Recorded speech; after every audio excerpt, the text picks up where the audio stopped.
35ರಿಂದ 40 team ಇದೆ, ನಾಟಕ ತಂಡ ಇದೆ ಪಾಪ.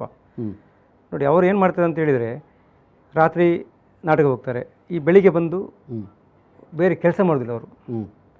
ಈಗ ಇಂಥ ಕೊರೋನಾ ಎಂಬ ವಿಷಯ ಬರ್ತದೆ ಅಂತೇಳಿ ಯಾರಿಗೆ ಸಹ ಗೊತ್ತಿಲ್ಲಲ್ಲ.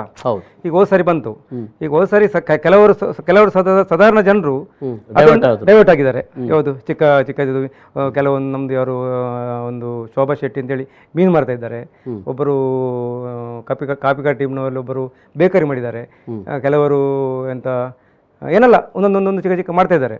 ಅದೇ ರೀತಿ ತರಕಾರಿ, ಮೀನು, ಬೇರೆ ಬೇರೆ ಚಿಕ್ಕದು ಮಾಡಬೇಕು ಅಂತ ಹೇಳುದು.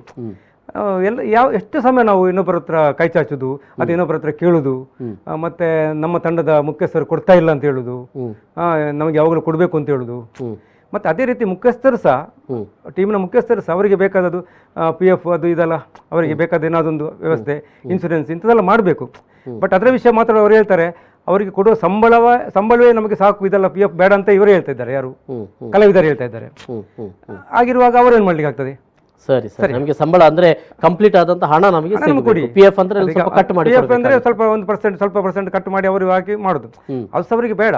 ನೋಡಿ, ಈಗ ಇನ್ನಾದ್ರೂ ಅವರ ಇದರ ಬಗ್ಗೆ ಚಿಂತನೆ ಮಾಡಬೇಕು.